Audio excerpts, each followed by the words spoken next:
Warning. Our YouTube channel and its videos may contain scenes, language, and content that may not be appropriate for all audiences. These videos include surveillance footage, undercover pursuit of suspects, actual police and rescue operations, and fearless confrontations. If you do not approve of the content, please do not watch our videos.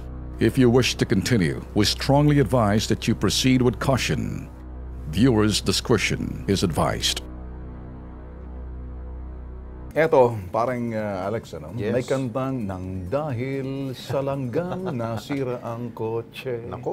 Bagong kotse to, ha? Oo. Hindi na raw pasok sa warranty. Mantakin nyo. Okay. binili, April 17, 2017, Bago nang bumili si Lorena Caperalac sa Ford, ng Ford EcoSport sa Ford Otis sa Manila. Ang halaga raw nito is 998,000 pesos. July 10, 2017, ang kanyang kotse hindi na raw umandar kahit na nakaparada lang daw ito sa kanilang parking lot.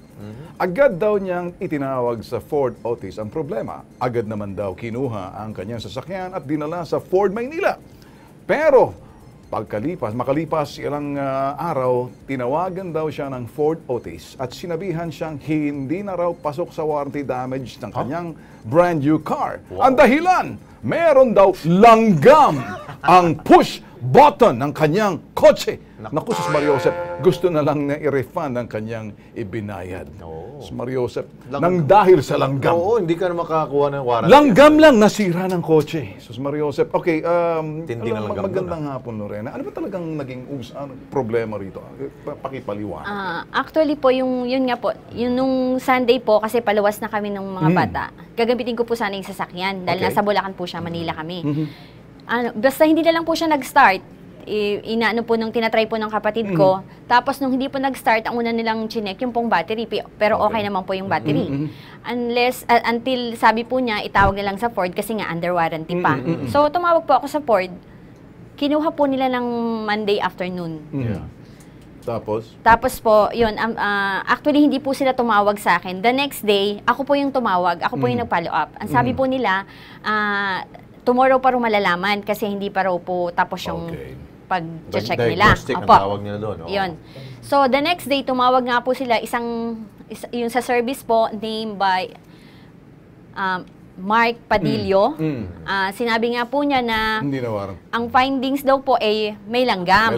So, bagong gising po kasi ako noon, di pa masyado nagsing sa utak ko. And then, ang una ko na lang pong tinanong sa kanya, so, under warranty pa yan. Under warranty pa po ba yan? Sabi ko sa kanya. Ang sagot niya po sa akin is, ay ma'am, hindi na po. Kasi po, negligence na po yan sa part nyo.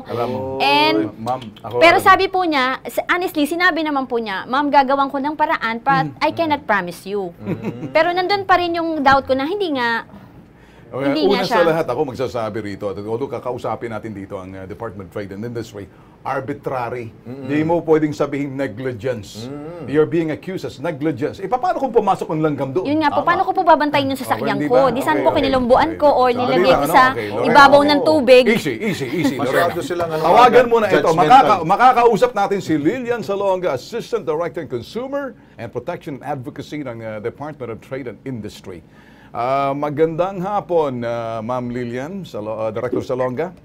Magandang hapon po, Mr. Tulfo at Mr. Alex Santos. Okay, live ho tayo sa Kilos Pronto sa PTV4 Public Service ho to. Kasama ho natin complainant.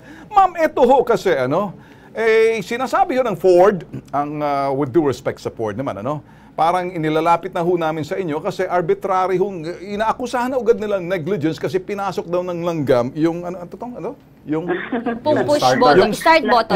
start button. Kaya hindi na raw cover the warranty. Lintik na mga langgam na to. So langgam lang pala Ford katapat ninyo. Concern natutuwa naman po ako na ilapit niyo po to sa amin kasi of course hindi naman po maliit na halaga or even maliit na halaga, may karapatan siya bilang isang consumer para ang kanya pong dinudulog ay matugunan. So, pwede po namin siya matulungan at i-endorse po namin to sa Fair Trade Enforcement Bureau namin para sa isang alternative dispute resolution. So, dito po, ipapatawag po namin ang Ford at ang unang hakbang po ay gagawin ng aming ahensya ay of course through a possible mediation at kung hindi magkasundo, dito po pumapasok ang adjudication na kami po mismo ang makakapag-ruling, hindi po sabi lang ng Ford o sabi niya. Okay. At least by evidence or by presentation ng kanilang mga facts nung bibigay niyang circumstances, maititimbang po namin to. Ma'am, with due respect sa Ford, hindi ho namin binabadmouth sila. Alam ko kasi sa Ford, sabi ho sa States nung araw, quality is job number 1. Oo, American car. Sabi ho ng American car ho yan. Ako naniniwala dahil with due respect, may expedition ako sa rin, Ford. meron din ako. And mayroon din akong sasakyan nila na ito ho, Everest din sa anak ko. Kaya lang ma'am, it's funny para sabihin na dahil sa langgam, hindi na covered ng warranty.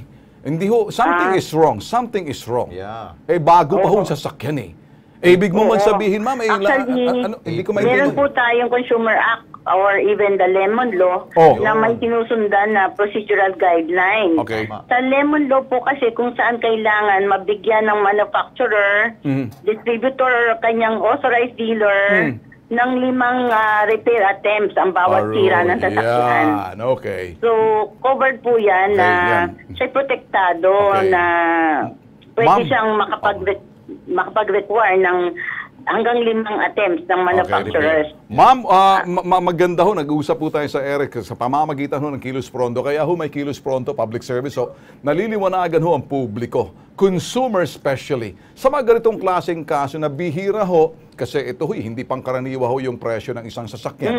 Kaya ho, educational din ho, informative din ho. Maraming salamat ho. At sasamahan ho namin ang complainant sa inyong tanggapan, ma'am, para dito ho, nagkakaintindihan ho, pati yung publiko, nagiging malinaw na ho yung sinasabing mga pamantay na sinusunod, pati yung mga prosesong kinakailangan. Opo, ang aming pong tanggapan ay bukas. Ito po ang aming isang ahensya, yung Fair Trade Enforcement Bureau, kung saan po niya pwedeng idulog ang kanyang complaint. Sasamahan ho namin, ma'am. Sasamahan ho namin siya sa Monday, Tuesday. Lorena po. Pwede niyo pong puntahan. Opo. Ito po, meron kaming definite timeline na within 10 days dapat ma-resolve namin to sa mediation. Okay. Napakaswerte mo. Nakuha natin si... Thank you po. Thank you. natin si the director sa Longga. Okay? Thank you po. Ma'am, thank you, ma'am, ha? Okay. We'll see you on Monday or Tuesday, ma'am. Thank you. Okay, swerte mo. Okay. Thank you, Lorena. Alright, sige. Diyan ka lang, Lorena. Tanong ko, Ben, ano kayong langgam yun? Itim o pula? Ayaw ko kung ano merong mahiwagang langgam. Mariosep na, nandahil sa langgam. Ay, naku po. O, dito tayo, mga KP. Ayun, busina na.